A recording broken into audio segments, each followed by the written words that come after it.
देखिए, मैं पहली बात ये समझता हूँ कि यदि शिवपाल सिंह यादव वहां जाते हैं तो इंडिविजुअली तो हो सकता है उन्हें कोई फौरी लाभ मिल जाए और कुछ चीजें उन्हें दिखाई दे, लेकिन वो उनके लिए एक ऐतिहासिक भूल होगी, क्योंकि भारतीय जनता पार्टी उनको किसी सदुद्देश्य के लिए लेकर के नहीं जा रही। उनको वो इसलिए ले जाना चाहती है क्योंकि वो मुलायम सिंह परिवार को ये दिखाना चाहती है कि परिवार छितर बितर है, और अखिलेश जो एक 32% की ताकत के साथ में, वोट बैंक की ताकत के साथ में खड़े हुए हैं, उनकी कोई क्षमता नहीं है और वो चंद दिनों में टूट जाएंगे, खत्म हो जाएंगे, यह एक संदेश देना चाहते हैं। ये एक बड़ी चीज है। 2024 के लिहाज से देखेंगे तो आप ये देखिए, भारतीय जनता पार्टी के लिए वो ये चुनाव जो आने वाला चुनाव है 2024 का, वो उनके लिए बहुत ज्यादा अहम होने वाला है, क्योंकि भारतीय जनता पार्टी मतलब नरेंद्र मोदी के लिए भी तीसरी जो है पारी होगी। और उससे ज्यादा बड़ी चीज ये है कि 2024 के चुनाव में जो ये लगता है कि अब इस 10 साल के शासन के बाद में जो स्थितियां हैं, जो डर इन्होंने पैदा किया है, जो स्थिति, उन सब से टकराने के लिए विपक्ष जिस तरह से तैयार हो रहा है, जिस तरह से बहुत सारी चीजें आ रही, वैसे में ये लगता है कि वो इसके लिए कुछ भी कर सकते हैं। और आप इन चीजों को देखिए, वो कारपोरेट से लेके सबका इस्तेमाल करते हैं, ये मुझे बताने की आवश्यकता नहीं है। तो जब ये स्थितियां हो कि आप में सब चीजों का इस्तेमाल होता है और सारी चीजें होती हैं, तो आपको तमाम सारी चीजों में सावधानी बरतने की जरूरत है। और उस स्थिति में उतना अखिलेश का जो मैं नेटवर्क देख रहा हूं और जो तरीका देख रहा हूं, उससे मुझे नहीं लगता है कि वो इसके लिए कोई बहुत बेहतर तरीके से, हालांकि नेशनल प्लेयर वो है नहीं, इसलिए मैं उन्हें कोई बहुत बड़ा प्लेयर नहीं मानता हूं। उत्तर प्रदेश के लिहाज से हो सकता है वो ठीक हो, लेकिन नेशनल प्लेयर के रूप में अखिलेश यादव नहीं है 2024 के लिहाज से। उसके लिहाज से जो पार्टियां हैं जो भारतीय जनता पार्टी को टक्कर दे सकती हैं, उसे हटा सकती हैं, यह क्षमता कांग्रेस पार्टी में है। और कांग्रेस पार्टी के साथ में यदि विपक्ष जुड़ जाता है तो उस स्थिति में भारतीय जनता पार्टी की सरकार को उखाड़ना कोई बहुत बड़ी बात नहीं होगी। लेकिन जी। सामान्य तौर पर आप सोचिए कि ऐसे हो जाएगा, तो इस तरह की स्थितियां नहीं है। और अखिलेश यादव की स्थिति यह है कि यदि वो अलग थलग पढ़ते हैं, चीजें पढ़ते हैं, तो वो जो हैं वो भी खत्म होंगे और कम होंगे। जी। देखिए रूफी, जब भी कभी इस तरह से मुलाकातें होती हैं तो लोग यही कहते हैं कि शिष्टाचार मुलाकात है। ये कोई नई चीज नहीं, हम आप राजनीति को बहुत हद तक देखते आए हैं सालों से। मैं भी करीब 28 साल से पत्रकारिता कर रहा हूं, तो मैं भी यही देख रहा हूं कि क्या स्थितियां हैं और क्या बयान होते हैं और क्या चीजें होती हैं। दूसरी चीज ये है कि शिवपाल यादव, एक बात बताइए, कौन सी जनता की पॉलिटिक्स कर रहे थे या कर रहे हैं? जितने आरोप लगे, जो भी कुछ था उनके शासनकाल में और जो भी कुछ था जब वो मंत्री रहे, तो भ्रष्टाचार से लेके जितने आरोप आए वो अधिकतर उन्हीं के विभाग से रिलेटेड थे। और जैसे हमारे पूर्ववक्ता बता रहे थे कि किस तरीके से ठेकेदारों और दूसरों का और सबका दबाव है, तो स्वाभाविक सी बात है, डर किसको होता है? जो चोर होता है।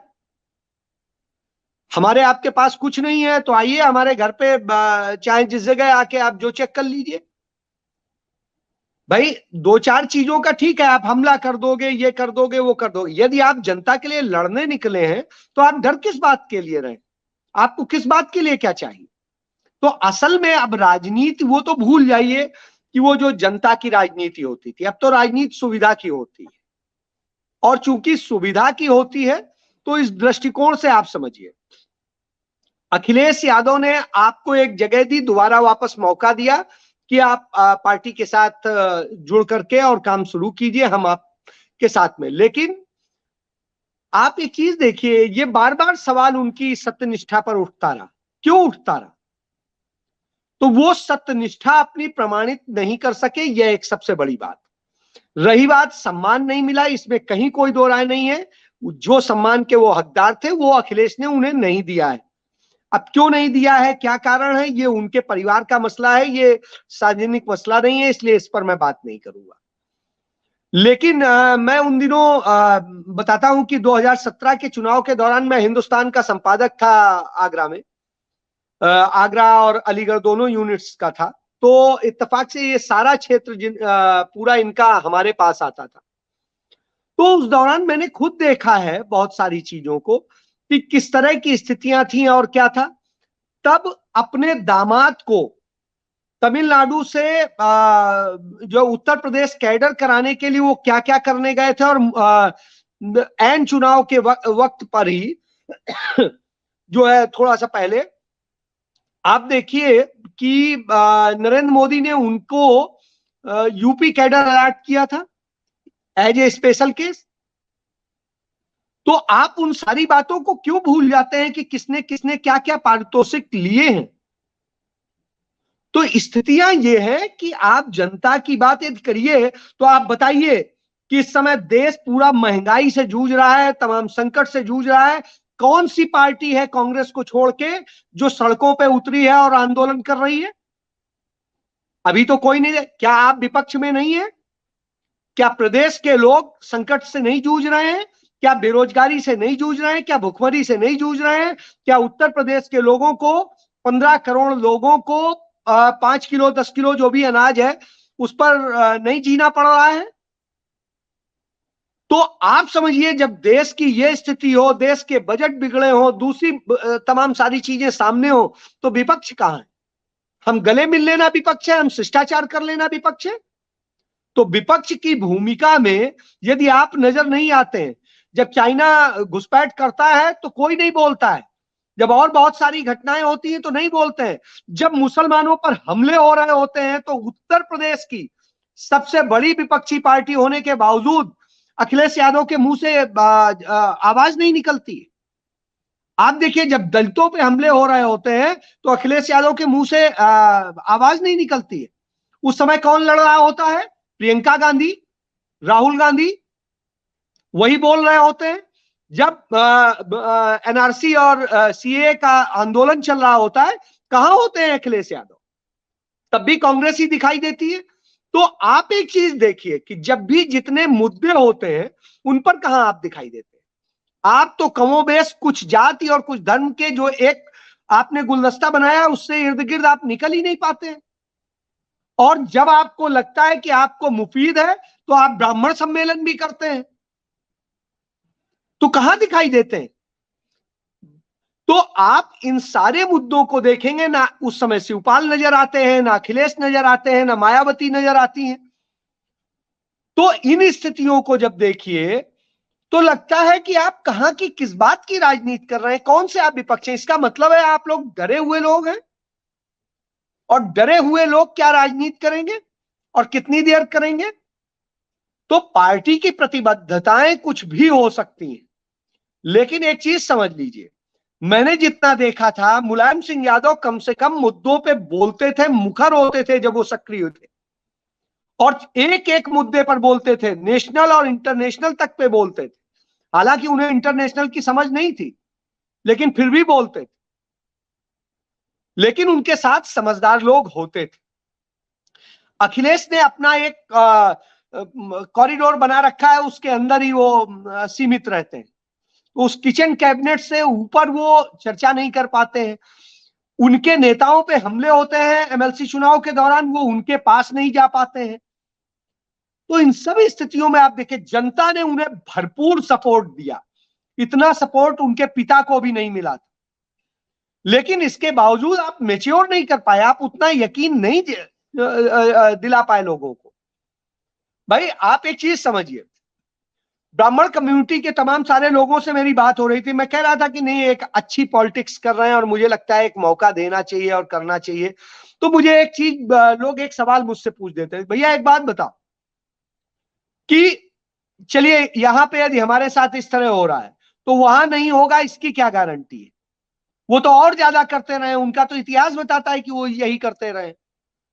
तो आप अपने यकीन को नहीं बदल पाए, तो यकीनी नहीं बना पाना आपकी कमी।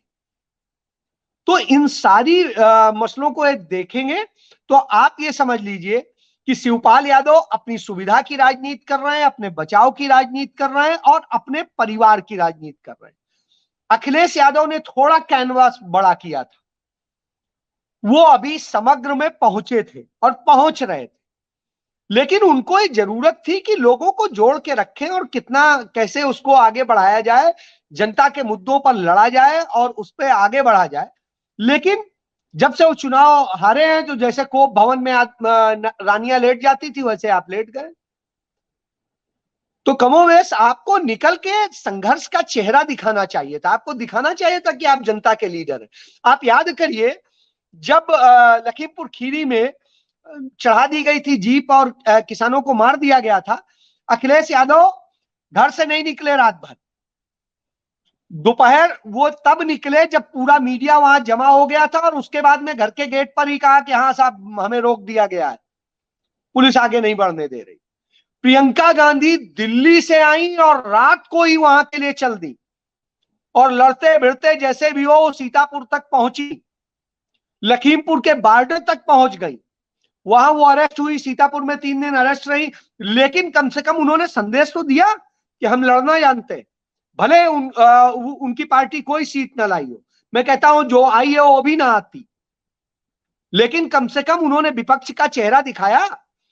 जब कोविड के दौरान आप लंदन में थे और दूसरे और जगह पे थे, उस समय केवल एक पार्टी के जो है बड़े नेता दिखाई दे रहे थे सड़क पर, वो थे राहुल और प्रियंका।